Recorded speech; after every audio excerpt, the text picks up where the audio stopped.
Tu ne peux pas soigner tes blessures émotionnelles tant que tu fuis tes émotions. Donc, je vais te donner là maintenant un exemple très concret, par exemple pour la blessure d'humiliation. Quand tu vas attirer une situation où, voilà, effectivement, on se moque de toi, où on te dévalorise, on t'humilie, alors qu'est-ce qui va se passer? Ton mémoire, si tu portes cette blessure émotionnelle, ta mémoire traumatique va s'activer. Et alors, eh bien, ça va être subir, hein. La blessure, elle va t'obliger à te taire, à subir. Même ton corps peut-être va s'adapter à ce qui se passe. Donc les épaules vont s'affaisser, tu vas peut-être baisser la tête. Et voilà, et tu vas attendre que ça passe. Tu vas subir et attendre que ça passe. On rejoue en fait l'enfant qu'on était, hein. Une blessure d'humiliation, voilà, enfant, on a été humilié, dévalorisé, comparé, on était toujours moins bien que les autres. Voilà, on s'est moqué de nous. Et puis, ben, ce qu'on a enregistré, c'est qu'on n'était pas aimable, hein. Déjà, effectivement, ça a fortement altéré notre estime de nous-mêmes. On a bien compris qu'on n'était pas légitime, qu'on n'était pas digne d'être aimé. On s'est senti malpropre. Et puis surtout, c'est ça qui est terrible avec cette blessure, c'est que au-delà de tout, ce qu'on a pu enregistrer, c'est que le lien, c'est comme ça qu'il existe et pas autrement. Voilà, on n'a pas conscience qu'ailleurs ça se passe autrement. Nous, en tout cas, dans l'enfance, c'est ce qu'on a vécu.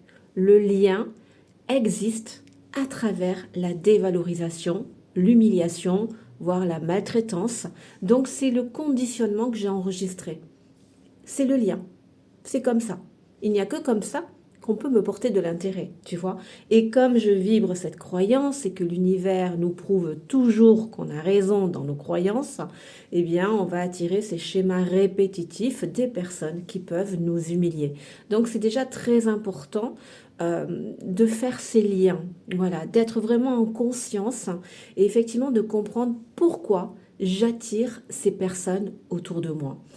Eh bien, des schémas répétitifs. C'est la blessure qui t'oblige encore une fois à adopter la même posture que quand tu étais enfant, subir, courber les chines, attendre que ça passe et surtout ne pas la ramener. Surtout ne pas la ramener, tu vois. Et ben la blessure, elle t'oblige aujourd'hui, voilà, à incarner la même posture. Donc, ben, si tu vis des situations comme ça, ben déjà quand tu rentres chez toi, ben voilà, c'est bien d'avoir cette réflexion sur toi-même. Ok, j'ai une blessure d'humiliation. Ma croyance, c'est que je ne suis pas légitime, que je ne suis pas aimable. Donc, c'est à toi à parler à ton enfant intérieur, tu vois, et à lui rendre sa légitimité.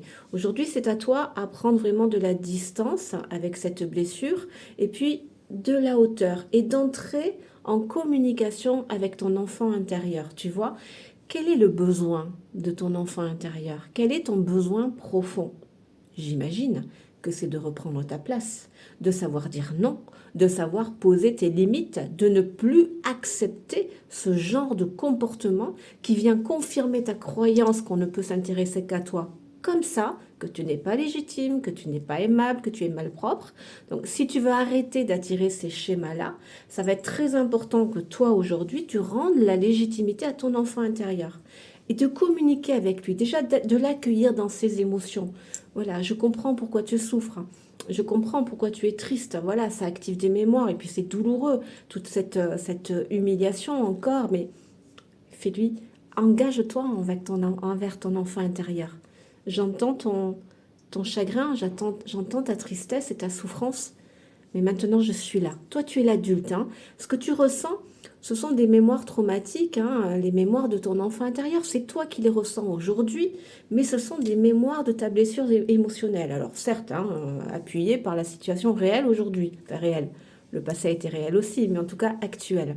Eh bien, aujourd'hui, c'est à toi à te parenter, à toi à rendre la légitimité à ton enfant intérieur, à toi lui rendre cette valeur, cette estime, tu vois, et pour le coup à lui faire cette promesse à ton enfant intérieur en conscience. Mon chéri ou ma chérie, j'entends ta souffrance, maintenant tu peux compter sur moi, je ne laisserai plus jamais personne te manquer de respect, mal te parler. C'est de ça que tu aurais besoin, enfant, d'un adulte qui te protège et qui te défende, tu vois, qui te valorise dans ce que tu ressens, qui accorde de l'estime à ce que tu ressens. Il ne l'a pas fait pour diverses raisons. Toi, aujourd'hui, c'est quelque chose que tu peux faire. Donc, entre en conversation avec tes émotions, avec ton monde intérieur, avec ton enfant intérieur, et fais-lui cette promesse. Aujourd'hui, moi je t'aime, moi je t'aime. Tu es digne, d'accord? Tu es légitime. Je te rends ta valeur, je t'accorde de l'estime. Et aujourd'hui, je vais te défendre et te protéger. Je ne laisserai plus jamais personne te manquer de respect. Et là, tu vois, tu ne te positionnes plus par rapport à ta mémoire traumatique, parce que là, pour le coup, tu vas prendre ta place, tu vas mettre des stops, tu vas dire, toi, ça suffit, tu vas couper des liens avec ces personnes-là, tu vois. Et là, tu te positionnes par rapport à tes tripes, par rapport à ce que tu souhaites véritablement, par rapport à ton sacré. Et c'est pour ça que par voie de conséquence, les schémas répétitifs cesseront. Pourquoi ils se répètent? Parce que tu continues en subissant de te positionner par rapport à ta mémoire traumatique, par rapport à ta blessure de l'humiliation. Tu vois? Donc tant que tu te manques de respect, tant que tu laisses les gens te manquer de respect, tu te respectes pas toi-même et c'est pour ça que ça continue. Donc positionne-toi maintenant par rapport à tes tripes, à cette aspiration profonde et réelle, parce que c'est, j'en suis certaine, ce à quoi tu aspires. Reprendre ta place, savoir dire non, poser des limites. Ben, fais cette promesse, fais ce pacte avec ton enfant intérieur. Apporte-lui ça. Bien à toi.